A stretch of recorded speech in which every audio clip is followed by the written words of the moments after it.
Gap muammoda emas, gap muammoda e'tiborsiz qoldirilishi yoki qoldirilmasligida. 1-2 kun oldin ko'tarilgan mavzu, ya'ni bizda sotib olgan akrilimizda materialimizni sifatsiz chiqib qolganida bo'lyapti. Kashtan komandasi, Kashtan Group kompaniya bizga aloqaga chiqishdi. Siz sotib olgan mahsulotni 2022-yilda ishlab chiqarilgan mahsulot edi. Issiq sovuq natijasida balkim qolib ketib qolgandir, Asadga tovar ekan deyishdi.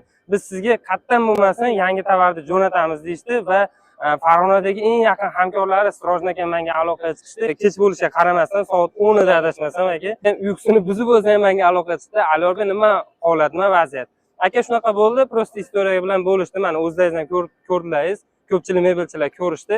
Shunaqa holat bo'ldi desam, bo'ldi Alyorbek dedi, muammo yo'q, u tovar Asadga bo'ladimi, boshqa bo'ladimi? Ertaga keling dedi, tovarni biz boshqatdan dedi sizga kesib, kroylarni qilib kesib tayyorlab beramiz, uni olib qolib dedi Toshkentga jo'natib boramiz deydi. Haqiqatda gap isboti bilan mana tovarni olib keldik. Eski holat biz Sirojin akamda kestirmagandi. Men Sirojin akam shu taraflarga ko'p hurmat qilaman.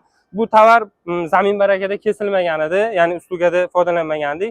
Lekin bizga shuna bo'lishidan qat'iy nazar biz Kashtanda asosiy hamkorimiz, biz ularni qo'llab-quvvatlashimiz kerak shu joyda deyishdi. Yangi holatda olib berishdi. Haqiqatda sifatiga e'tibor qilishgan Sirojin akam o'zi bilmay qatdan topdingiz aka buni. Olib keltirdik. Bizga asosan Eman jamoasi bizga aloqaga chiqishdi.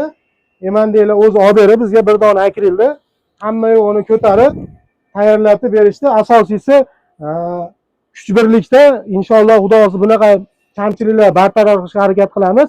Bizga Eman jamoasi sovg'a berib yuborgan Alyorbekga inshaalloh manfaatli bo'ladiganlar. Rahmat. Xudosi bunaqa kamchiliklar Avvalambor sizlarga ham va Kashtan komandasiga ham kattakon rahmat. Nimaga? Tanqidni to'g'ri qabul qilishgani uchun. Men bundan juda ham xursandman. Ko'plab mebelchilar ham shu tanqidni to'g'ri qabul qilishlarini so'rayman. Hozir ko'p bizga tosh otilinyapti. Ya'ni bu tanqid rivojlanishimiz uchun. Xuddi shuni singari tanqidni to'g'ri qabul qilishni o'rganishimiz kerak. O'rtoqlar, juda ham xursand bo'ldim. Mendan xafa bo'lishmaganiga, to'g'ri qabul qilishganiga va bundan keyin ham shu holatlar oldini olinadi.